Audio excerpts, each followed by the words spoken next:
இன்றைக்கு இந்த உலகத்துல எது குறைஞ்சிச்சுன்னா இந்த யதார்த்தம் ரொம்ப ரொம்ப சொல்லுங்க, யதார்த்தமே இல்லை. யதார்த்தமே இல்லை பாருங்க.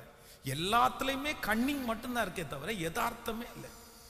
ஒரு மாமியார்கிட்ட ஒரு யதார்த்தம் இருக்குதா? ஒரு மருமகள்கிட்ட ஒரு யதார்த்தம் இருக்குதா? ஒரு கணவனார்கிட்ட, மனைவிட்ட, பக்கத்து வீட்டுக்காரங்கள்ட்ட ஒரு யதார்த்தம், சர்ச்சுக்கு வர்றவங்கள்ட்ட ஒரு யதார்த்தம் இருக்குதா?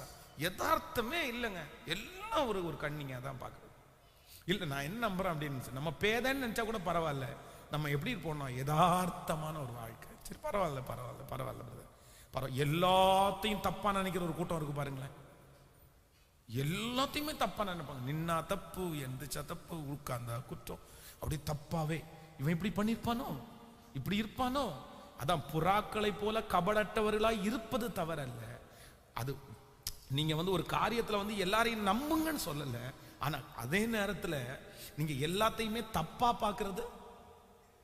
பக்கத்துல இருக்கிற கையை பிடிச்சு சொல்லுங்க, எல்லாரையும் நம்ப சொல்லல, ஆனா நீங்க எல்லாத்தையுமே தப்பா பாக்குறது தவறுன்னு சொல்ல.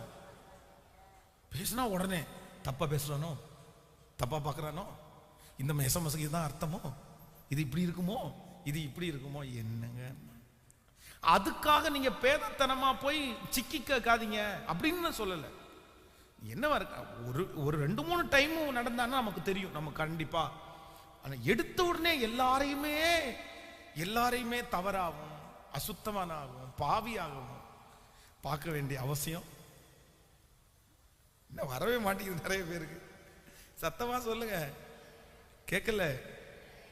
எல்லாரையும் பாவியா பார்த்து பழகியாச்சு பாஸ்டர், எல்லாத்தையும் கெட்டதாவே பார்த்து பழகியாச்சு. என்ன இருந்தாலும் ஒரு குறியோட தான் பார்க்க வேண்டியதா இருக்கு. இல்லை இல்லை இல்லை இல்லை ஆண்டவரே, எனக்கு ரொம்ப பிடிக்குது. நான் ரொம்ப ஜெபம் பண்றேன், ஆண்டவரே எனக்கு உங்க கேரக்டர் எனக்கு வரட்டும் ஆண்டவர், உங்க கேரக்டர் எனக்கு வரட்டும் ஆண்டவர். எவ்வளவு நல்ல ஆண்டவர் இல்லை நம்ம ஆண்டவர். கேரக்டர், பெஸ்ட் கேரக்டர் எக்ஸாம்பிள் அவர் தாங்க. அவரை மாதிரி ஒரு தேவன் யார் இருக்கா? அவரை மாதிரி ஒரு தேவன் யார் இருக்கா? ஆமென், அல்லேலூயா. அதான் தன்னை முத்தம் கொடுக்கும் போது கூட முத்தத்தினாலா காட்டி கொடுக்கிறாய், முத்தத்தினாலா காட்டி கொடுக்கிறாய். சரி, எவ்வளவு நல்ல ஆண்டவர் இல்லை நம்முடைய ஆண்டவர். தன்னை அவ்வளவு அடித்து சித்திரவதை செய்யும் போது, பாவி ஆண்டவரே இவர்கள் செய்கிறது இன்னதென்று அறியாது இருக்கிறார்கள். சோ எவ்வளவு நல்ல தெய்வம், எவ்வளவு நல்ல தெய்வம், எவ்வளவு நல்ல தெய்வம். அவருடைய பிள்ளைகளாக இருக்கிற நாமும் எப்படிதான் இருக்கணும். அவர் திரளான ஜனங்களை கண்டு மன இறங்கினாராம். அவருக்கு ஆட்டோமேட்டிக்கலா அவங்கள பார்க்கும்போது அந்த மன உருக்கம் வந்துருச்சு, அந்த இறக்கம் வந்துருச்சு. திரளான ஜனங்கள் 3 நாளா செய்தியை கேட்டே இருக்காங்க. இப்ப எல்லாருக்கும் பசி இருக்கும், ரொம்ப தூரம் நடந்து போறாங்க. உடனே அவருக்கு ஒரு இறக்கம் வருது, இன்னும் ரொம்ப தூரம் நடந்து போவாங்களே, இத்தனை நாளுக்கு கேட்டாங்களே, இவங்களுக்கு ஏதாவது கொடுங்கன்றாரு பாருங்களேன். அப்படி ஒரு இறக்கம் வந்தது பாருங்களேன் அவருக்கு. சரி, ஏதாவது சாப்பாடு கொடுத்து போனா கொஞ்சம் நடந்து போறது கூட பலன் இருக்கும். ஏன் 3 நாள் உட்காந்து நானும் சாப்பிடாம தானே, நம்ம என்ன நினைப்போம்? நம்மளா இருந்தா என்ன பண்றோம்? 3 நாள் உங்களை மாதிரி நான் தான் தின்னாம இருந்தேன், நீங்களாவது உட்காந்து கேட்டு உட்காந்துறீங்க. ஆனா நானு உங்களுக்கு தொண்டை தண்ணி நிறைய கத்திட்டு கிடந்தேன். இப்ப கொடுக்கணும்னா எனக்கு தான் பிரியாணி தரணும், எனக்கு சாப்பாடை கொடுத்து நீ எல்லாம் கிளம்புங்கன்னு நம்ம கேரக்டர் அப்படிதான் பண்ணுவோம். நம்மள தான் அப்படித்தானே சொல்லுவோம், நான் தானே கத்துனேன், நான் தானே பிரசங்கம் பண்ணேன் அப்படின்னு சொல்லுவோம். ஆனா ஆண்டவர் என்ன, கத்துக்கு ஒரு இறக்கம் வருது பாருங்களேன். 3 நாள் உட்காந்து சொன்னதெல்லாம் கேட்டாங்களே, இவங்களுக்கு ஏதாவது கொடுக்கலாமே, ஏதாவது கொடுங்கப்பா. உடனே 5 அப்பம் 2 மீன் ஆசீர்வச்சு எல்லாரும் கொடுக்குறாரு. அப்போ அந்த இறக்கம் கர்த்தருடைய குணம் தான் அந்த இறக்கம். நான் இன்னைக்கு இந்த உபவாச ஜெபத்தில் நான் வாஞ்சிக்கிறேன், ஆண்டவரே மக்களை குறித்து அப்படி ஒரு இறக்க சுபாவத்தை எனக்கு தாங்க ஆண்டவரே.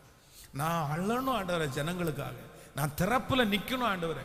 ஒரு இருதயம் பாடுபட்டா, அந்த அவயவம் பாடுபட்டா, அந்த அவயவத்தோட சேர்ந்து நான் பாடுபடணும் ஆண்டவரே.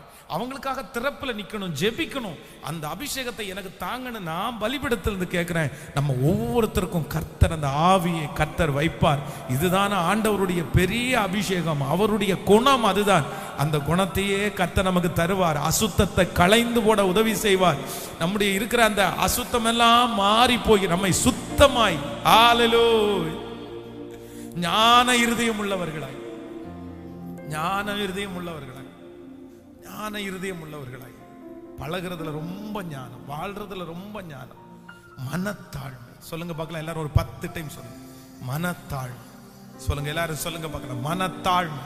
கேளுங்க, கேட்கிறவங்க கேளுங்க. ஆண்டவரே, அந்த மனத்தாழ்மையை வெளி தோற்றத்திற்காக அல்ல, நான் என் கேரக்டரே அதை தாங்க ஆண்டவர், என் கேரக்டரே அதை தாங்க ஆண்டவர். பரவாயில்ல, அவங்க தானே திட்டுறாங்க, அவங்க தானே பேசினாங்க, பரவாயில்ல, அந்த மாதிரி ஒரு மனத்தாழ்மை எனக்கு வேணும். கேட்க கேட்க அந்த கிருபையை கத்த தருவாரு. நீங்க பேசுறதுல அந்த தாழ்மை வெளிப்படணும். நீங்க ஒரு பொருளை கொடுக்கறதுல அந்த தாழ்மை வெளிப்படணும்.